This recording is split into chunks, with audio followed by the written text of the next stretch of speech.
नमस्कार, कंज्यूमर अड्डा में आपका स्वागत है। और आज हम कह रहे हैं कि पुरानी कार नहीं है बेकार। क्यों? क्योंकि नई स्क्रैपेज पॉलिसी और उससे जुड़े नियमों का सरकार ने ऐलान कर दिया है। पुरानी गाड़ियों के फिटनेस टेस्ट के कायदे भी आ गए हैं। सरकार ने गाड़ी स्क्रैप कराने के लिए कई तरह की सुविधाएं और छूट देने की भी घोषणा की है। तो इस स्क्रैपेज पॉलिसी का ग्राहकों के लिए किस तरह का फायदा है और ऑटो इंडस्ट्री के लिए इसमें क्या है, इसी पर आज हम चर्चा करने जा रहे हैं, जिसमें हमारे साथ शामिल हो रहे हैं रोड मंत्रालय के जॉइंट सेक्रेटरी अमित वर्धन साहब, जिनकी देखरेख में यह स्क्रैपेज पॉलिसी तैयार की गई है और उसके नियम बनाए गए हैं। पूर्व ट्रांसपोर्ट सेक्रेटरी विजय छिब्बर जी और ऑटो एक्सपर्ट टूटू धवन, आप सभी का बहुत बहुत स्वागत है। लेकिन हम शुरुआत करें उससे पहले एक आइडिया दे देते हैं दर्शकों को। हमारे संवाददाता रोहन सिंह बाकायदा एक स्क्रैपेज ग्राउंड पर पहुंचे और उन्होंने बताने की कोशिश की है कि क्या होने जा रहा है। इस साल सितंबर अक्टूबर से ऑटोमेटेड फिटनेस सेंटर और स्क्रैपिंग सेंटर्स के नियम लागू हो जाएंगे। अगले साल 1 अप्रैल से 15 साल पुरानी गाड़ियों को स्क्रैप करने के नियम लागू हो जाएंगे और उसके बाद चरणबद्ध तरीके से इस पॉलिसी का विस्तार किया जाएगा। अब आपकी गाड़ी एलिजिबल है या नहीं, इसका निर्धारण उस गाड़ी की फिटनेस करेगी। अगर आपकी गाड़ी नई है तो आपको फिटनेस टेस्ट करवाने की जरूरत नहीं है, लेकिन अगर आपकी गाड़ी 15 साल से ज्यादा पुरानी हो गई तो आपको इसके लिए फिटनेस सर्टिफिकेट लेना पड़ेगा। इस फिटनेस टेस्ट में अगर आपकी गाड़ी पास हो जाती है तो आप इसका री रजिस्ट्रेशन करवा सकते हैं, लेकिन याद रखिएगा उसके बाद भी आपको री रजिस्ट्रेशन की फीस अभी के मुकाबले 10 गुना तक ज्यादा देनी पड़ेगी। और अगर आपकी गाड़ी फेल हो जाती है फिटनेस टेस्ट में तो आपको इसे स्क्रैप करवाना होगा नियम के मुताबिक। लेकिन ये स्क्रैपिंग आप करवाएंगे कैसे? तो इसके लिए सरकार देश भर में अलग अलग जगहों पर स्क्रैपिंग सेंटर्स की घोषणा कर रही है। एक डिजिटल ऐप क्रिएट किया जा रहा है, जिस ऐप में जब आप किसी स्क्रैपिंग सेंटर में जाते हैं तो सारी जानकारी आपको उस ऐप में देनी पड़ेगी, सर्टिफिकेट को अपलोड करना पड़ेगा और फिर जब आप नई गाड़ी खरीदने जाएंगे तो उसमें उसके बदले में आपको छूट दी जाएगी। कितनी छूट दी जाएगी? तो अगर जो आपने गाड़ी स्क्रैप की है और उसके बदले में नई गाड़ी खरीदना चाह रहे हैं तो आपको लगभग जो रजिस्ट्रेशन फीस है वो पूरी तरह से माफ हो जाएगा। जो रोड टैक्स है, अगर आपकी गाड़ी प्राइवेट है तो 25% तक और अगर कमर्शियल है तो 15% तक छूट मिलेगी। इसके अलावा स्क्रैप की जो कीमत होगी वो एक्स शोरूम प्राइस का लगभग 4 से 6% होगा। और इसके बाद भी जो OEMs हैं, कार बनाने वाली कंपनियां हैं, उनसे कहा गया है कि आप भी अपने स्तर पर 5% तक की छूट दें। हालांकि अभी तक OEMs को इसके बारे में निर्धारण करना है, लेकिन उम्मीद है कि काफी अच्छी खासा डिस्काउंट आपको मिल जाएगा। और इसके अलावा जो आप मेंटेनेंस में पैसा बचाते हैं और फ्यूल पे जो बचाएंगे वो तो अलग है ही। तो कई तरह से फायदेमंद है, पॉल्यूशन पर रोक लगेगी और आपके जेब पर भी काफी किफायती रहने वाला है। रोहन सिंह, दिल्ली। तो चलिए, ये रोहन बता रहे थे कि किस तरीके से पॉलिसी काम करेगी। अब इस पे बातचीत शुरू करते हैं। अमित वर्धन साहब, क्योंकि आपकी देखरेख में ये पूरी पॉलिसी तैयार हुई है, इसके नियम कायदे बने, तो पहले थोड़ा समझना चाहेंगे कि क्यों इसकी जरूरत पड़ी और क्या इससे परिवर्तन अंतर आएगा? बड़ा ही ऐतिहासिक कदम उठाया गया है। इसमें ऐसा है कि एक वाहन डेटाबेस है जिसमें गाड़ियों का पूरे पर्टिकुलर्स हैं। तो करीब 1 करोड़ गाड़ियां ऐसी हैं, अनुमानित की जाती हैं, जो कि अनफिट हैं और पुरानी हैं, जिनका एक तो रजिस्ट्रेशन खत्म हो चुका है और जो फिट नहीं है, फिटनेस जिनको नहीं है। तो ये 1 करोड़ वाहन, इनको सिस्टम से हटाने की बहुत जरूरत है। क्यों? क्योंकि एक तो इनसे काफी प्रदूषण होता है। इनको हटाया जाए तो प्रदूषण करीब, इनकी वजह से जो 15 से 20% प्रदूषण की कमी आएगी। दूसरा ये है कि नई गाड़ियां हैं वो ज्यादा फ्यूल एफिशिएंट होती हैं, उनमें इंजन दक्षता ज्यादा होती है और रख रखाव की लागत भी कम लगती है। हम लोगों ने एक अनुमान किया है 2 तरह के गाड़ियों पर, एक तो पर्सनल व्हीकल पर, कि अगर नई गाड़ी लेते हैं और उसकी तुलना करते हैं पुरानी से, तो 5 साल में करीब 1,15,000 रुपए की बचत है नई गाड़ी लेने में। कैसे बचत है? एक तो फ्यूल एफिशिएंट ज्यादा है ये गाड़ियां, उसमें रख रखाव का खर्च भी कम होता है और फिर उसके बाद जो हम लोगों ने इंसेंटिव इसमें प्रपोज किए हुए हैं, जैसे कि आपने बताया कि रजिस्ट्रेशन फी हटा दिया जाएगा और फिर रोड टैक्स में भी कटौती होगी और OEMs भी कुछ डिस्काउंट देंगे, फिर स्क्रैप जब जाएंगे तो 4 से 6% मिलेगा। तो उन सभी चीजों को हम लोग अगर आकलन में लेते हैं तो इससे करीब 1,15,000 रुपए की बचत होगी। ट्रकों का जहां तक मामला है तो 5 साल में यही बचत करीब 8,32,000 की। ये एक्चुअल हम लोगों ने एम्पिरिकल एक्सरसाइज किया ही, पता किया। तो इससे बड़ा फायदा होने वाला है।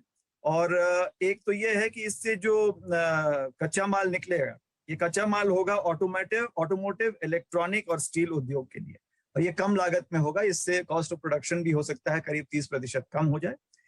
इससे जो पुरानी गाड़ियां जाएंगी तो नेचुरली ऑटोमोटिव सेक्टर में इससे काफी बड़ा की मांग की उपलब्धता बढ़ जाएगी और ऐसा अनुमान किया जाता है कि आने वाले दिनों में से 4-5 साल में करीब 30% तक की मांग बढ़ जाए, तो इससे ऑटो सेक्टर को भी बढ़ावा मिलेगा। फिर नई गाड़ियों में सुरक्षा के डिजाइन भी बेहतर हैं। जैसा आपको मालूम होगा कि 2019 में क्रैश नॉर्म्स अडॉप्ट हुए थे, तो उन गाड़ियों में वो भी हो रहा है। एयर बैग्स हैं, रिवर्स पार्किंग असिस्ट है, कई सुरक्षा फीचर्स हैं इसमें इन्वॉल्व। तो ये सभी चीजों से नए वाहन। तो आप ये कह रहे हैं कि एक 360 डिग्री अप्रोच है, पॉल्यूशन आप कम करेंगे, नए सुरक्षा मानक, नई गाड़ियां, पुरानी गाड़ियां रोड से हटेंगी और कुल मिलाकर और इंडस्ट्री के लिए भी आप बोल रहे हैं फायदा, ग्राहकों के लिए भी आप फायदा। छिब्बर साहब, अगर हम देखें हमारे देश में तो ये पॉलिसी अब लागू होने जा रही है, लेकिन कई देश है जहां ऑलरेडी लगी है। किस तरीके के ओवरऑल फायदे नजर आते हैं इसके? पहली बात तो मैं सरकार को, अमित जी को बधाई देता हूं क्योंकि ये पॉलिसी एक्चुअली 2014 में बन चुकी थी। अब मुझे तो एक्चुअली आश्चर्य होता है कि इतना वक्त क्यों लगा इसको नोटिफाई करने में। बहरहाल देर आए दुरुस्त आए, बहुत अच्छी पॉलिसी है। और जैसे आपने कहा 360 डिग्रीज दृष्टि से, रोड सेफ्टी के दृष्टि से या बाकी कारण देखते हुए ये पॉलिसी बहुत ही बेहतर होगी।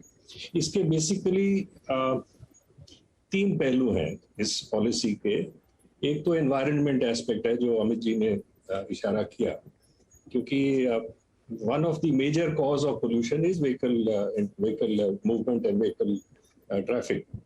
तो अब एनवायरनमेंट एस्पेक्ट को देखते हुए और हमारे देश की हालात, आर्थिक हालात देखते हुए, ग्लोबल बेस्ट प्रैक्टिसेस को देखते हुए ये 15 साल कमर्शियल व्हीकल का और 20 साल का प्राइवेट व्हीकल का ये टाइमलाइंस हैव बीन सेट। तो ये एक डिबेट ये खत्म हुआ कि भाई 10 साल पुरानी है या 15 साल पुरानी गाड़ी पुरानी है। वंस एंड फॉर ऑल ये पॉलिसी स्टेटमेंट के तहत ये टाइमलाइंस फाइनलाइज कर ली गई है। और इसमें हम इंडियन कमर्शियल जो ओनरशिप है, करीबन 80% जो कमर्शियल ओनरशिप है सिंगल फैमिली ओन्ड व्हीकल्स हैं, तो उनकी आर्थिक स्थिति को भी देख के, क्योंकि करीबन देखा जाता है कि कमर्शियल व्हीकल की लाइफ 10-12 साल में खत्म हो जाती है, तो उसमें कुशन देके 15 साल तक टाइम दिया गया है। तो मुझे लगता है ये बहुत सोच समझ कर इन्होंने टाइमलाइंस दी गई। दूसरा पहलू बनता है रिकवरी ऑफ स्केर्स रिसोर्सेज। जैसे अगेन अमित साहब ने थोड़ा इशारा किया, इतनी अब गाड़ियां पुरानी हो रही हैं, अब हमारी ऑटो इंडस्ट्री भी काफी साइजेबल, न्यूमेरिकली काफी साइजेबल है, तो ऑटो ग्रेड स्टील इतना जाया हो रहा है, जो स्टील दूसरे कामों में इस्तेमाल हो रहा था, इसी स्टील को आप रिसाइकल करके ऑटो इंडस्ट्री में वापस ला सकते हैं। आजकल की गाड़ियां जो थोड़ी सोफिस्टिकेटेड है, इनमें रेयर मेटल्स भी हैं और इनको एक्सट्रैक्ट करने का जो नॉर्मल कबाड़ी होता है जहाँ गाड़ियां बिक्री होती हैं, वो उनके पास टेक्नोलॉजी नहीं है।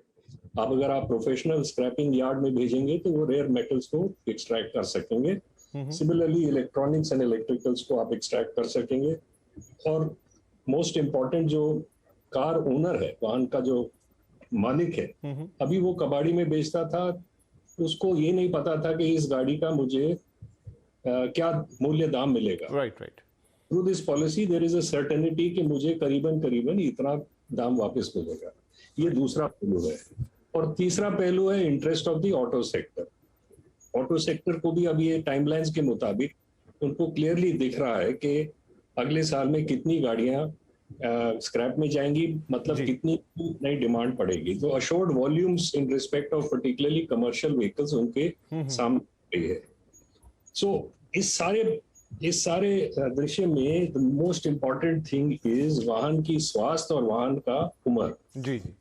इसको देखते हुए vehicle testing is at the heart of this policy. Testing infrastructure जब तक नहीं होगा, ये हमारी पॉलिसी में खास नहीं, बिल्कुल आप सही कह रहे हैं। इंफ्रास्ट्रक्चर एक बड़ा महत्वपूर्ण सवाल है, उसके लिए अभी हम पूछेंगे अमित साहब से, लेकिन टूटू धवन साहब जुड़ गए। धवन साहब, ये बताइए कि मैं अभी थोड़ा प्राइवेट, क्योंकि इसके 2 एस्पेक्ट हैं, कमर्शियल व्हीकल जो काफी मजबूत होकर दिख रहा है, लेकिन प्राइवेट कार ओनर्स या व्हीकल ओनर्स तो अमूमन जो अभी के हम देखते हैं ट्रेंड, तो लोग 5-7 साल में तो गाड़ियां बदल ही देते हैं, हालांकि वो हैंड्स चेंज करती हुई आगे बढ़ती हैं। लेकिन आपको लगता है कि ये पॉलिसी आने के बाद थोड़ा सा लोगों के पैटर्न में, खरीदारी में, अप्रोच में बदलाव आएगा?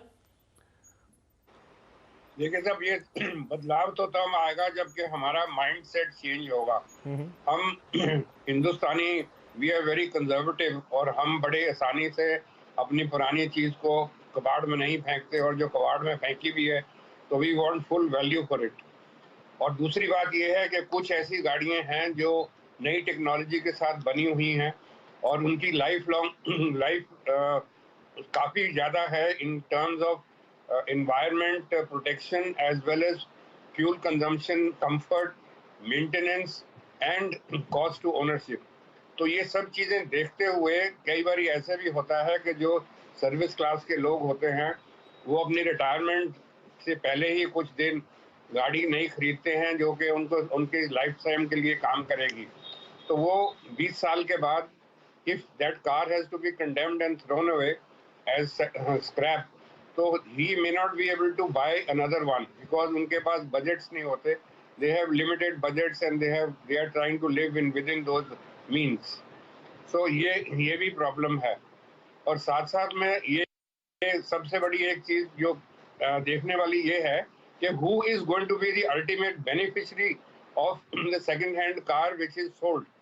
अब नॉर्मली देखा है जो हमारी नई जनरेशन के बच्चे हैं और जो लोग हैं वो 3 से 5 साल के अंदर अंदर अपनी गाड़ी बेच देते हैं, और बाय द टाइम वो 20 साल पुरानी होती है तो कम से कम 3 या 4 हैंड्स बदली हो चुके होते हैं, और जो चौथा हैंड है जिसने खरीदी है गाड़ी वो तो शायद अपने लाइफ में भी कभी नई गाड़ी नहीं खरीदेगा।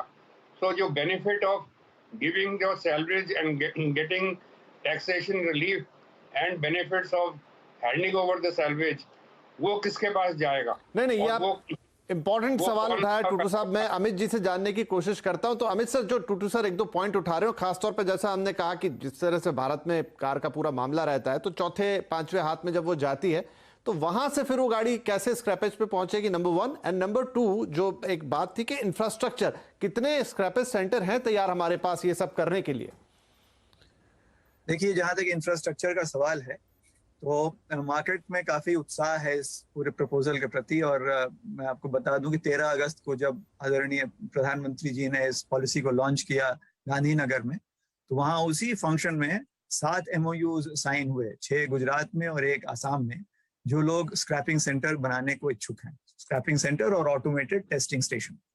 तो यह तो पहल अभी हुई है।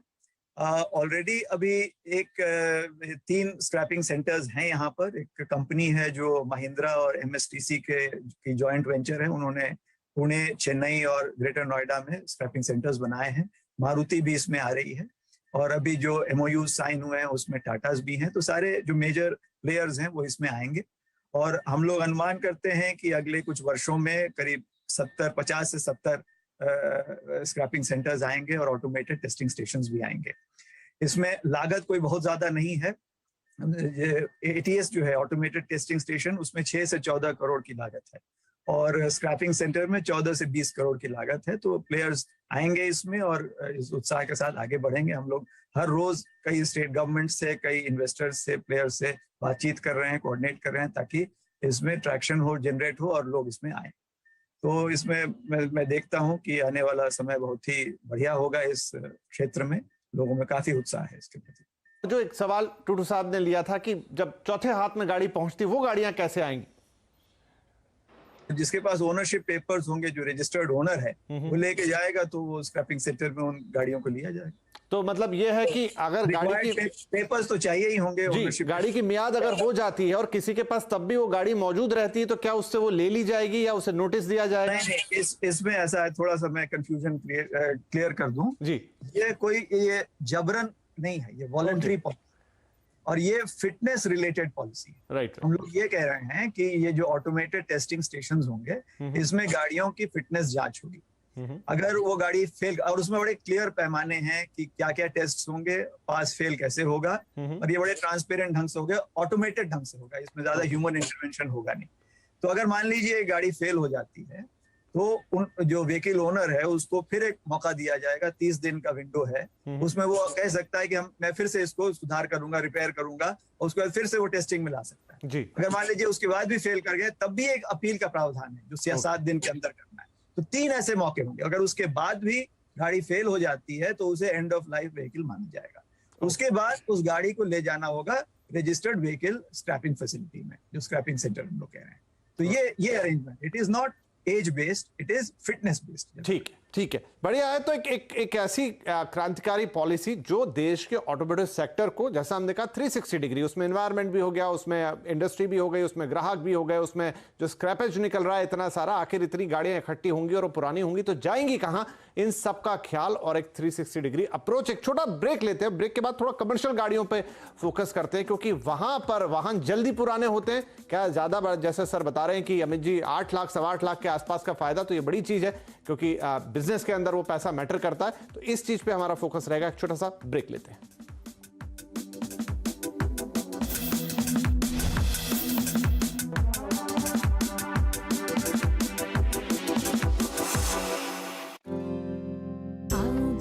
तुम्हें सिखाए भाषा स्वाभिमान की, आत्मनिर्भर बनेगा भारत, बातें होगी शान की। आत्मनिर्भर हम। बच्चों, मैं भी आत्मनिर्भर बनूंगी, पर कैसे? लोहा तांबा खनिज मिले सब इस धरती के आंगन में, इतना आशीर्वाद छुपा है इस धरती के कण कण में। हर एक जरूरत अपनी खुद ही जब पूरी कर पाएंगे, आत्मनिर्भर भारत की हम तब बुनियाद बनाएंगे। आत्मनिर्भर हम। संकल्प है हमारा कि धरती के ये आशीर्वाद हम देश की सेवा में ला सके, देश की जरूरतों के लिए, एक आत्मनिर्भर भारत के लिए। वेदांता। गॉर्जियस हाउस भाई, वॉशरूम ब्यूटीफुल।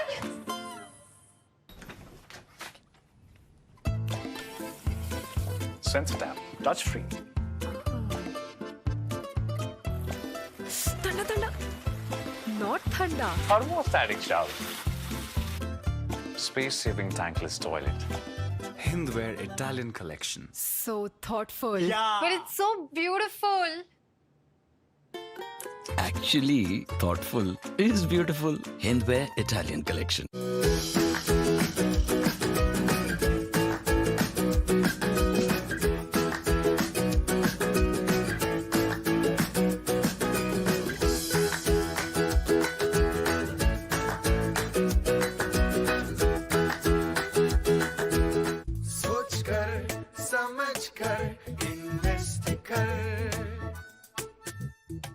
न मौसम की चिंता सताए, न धूल का डर।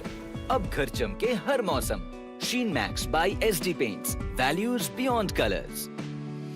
अपने पैसों को भी किसी और के हवाले कर देते हैं आप? पैसे तो मैं खुद ग्रो करता हूँ। ग्रो ऐप है ना, ग्रो ऐप पे खुद इन्वेस्ट करना अब एकदम इजी। डाउनलोड कर, खुद ग्रो कर। Investment in securities market are subject to market risks. Read all the related documents carefully before investing. सब अच्छी दिख रही हैं यार, कौन सी खरीदूं? ये तो वही बात हुई, 4000 शेयर्स लिस्टेड है, कौन सा लूं? वो तो सबसे आसान है। तुझे 5 पैसा नहीं पता? अब तो सबको पता है। 5 पैसा पर है 4000 स्टॉक्स की रिसर्च, टेक्निकल टूल्स और इन्वेस्टमेंट आइडियाज। डाउनलोड 5 पैसा नाउ। अब तो सबको पता है, 5 पैसा के साथ निवेश बिना आसान और लाभदायक भी। Investments in securities market are subject to market risk. Read all the related documents carefully before investing. ये है टीवी 18 और आप देख रहे हैं CNBC आवाज।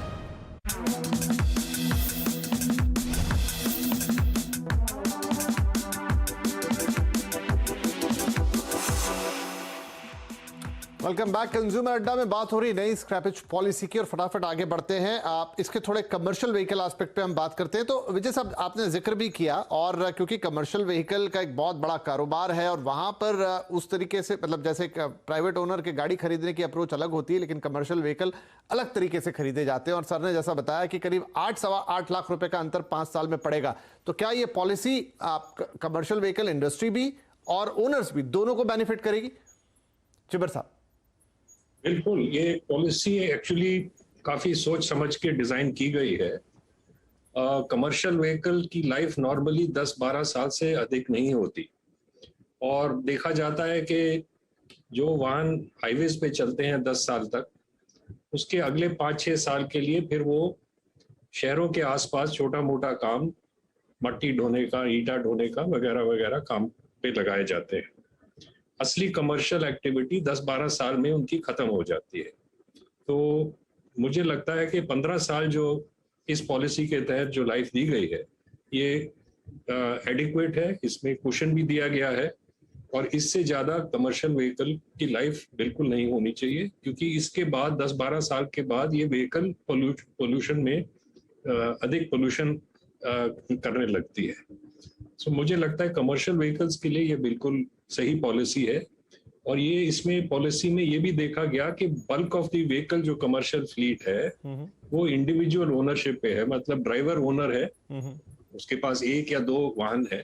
हमारे यहाँ अभी वो फ्लीट्स जो कहते हैं, जैसे यूरोप में होता है कि हर एक कंपनी में 200, 500, 1000, 2000 गाड़ियों की फ्लीट्स है, वो अभी यहाँ पे एक्टिविटी, उस तरह की एक्टिविटी अभी कम है। तो इंडिविजुअल ओनरशिप जिनके पास राशि कम है वो इतनी जल्दी अपनी वाहन को चेंज नहीं कर सकते, उनकी भी रिक्वायरमेंट देख के ये बहुत अच्छी पॉलिसी बनाई गई। राइट, क्योंकि समय कम है, मैं फटाफट टूटू धवन साहब ये बताइए कि जो बेनिफिट्स हैं कि आपको नई गाड़ी पे इतना डिस्काउंट मिल जाएगा, कंपनी से इतना, रोड टैक्स में इतना, रजिस्ट्रेशन में छूट, क्या ये बायर को अट्रैक्ट करेगी कि वो इन सब का फायदा उठाए और अपनी गाड़ी स्क्रैपेज में डाले और एक नई गाड़ी ले? देखिए, सबसे पहले तो किसने देखे हैं 20 साल, और जो नया ओनर है जो नई गाड़ी लेके आता है, ही डजंट इवन थिंक कि उसने 20 साल तक गाड़ी रखनी हो, तो to him it doesn't matter at all, क्योंकि उसने वो गाड़ी बेच देनी है, 5 दिन 10 साल के बाद बेच देगा। और जब वो गाड़ी 20 साल की होने होगी तो उसमें अगर 3rd या 4th ओनर होगा और उसको फायदा मिलेगा उसकी गाड़ी को स्क्रैप करने का, वो भी तब जबकि वो इट इज नॉन सर्विसेबल, और जो वो स्क्रैप करेगा तो उसका बेनिफिट उसको मिलेगा, बट उसको बेनिफिट का फायदा नहीं उठा सकेगा, because he is never going to be buying a brand new car. वो जो ब्रांड न्यू गाड़ी खरीदेगा तभी उसको उसका बेनिफिट मिल सकता है।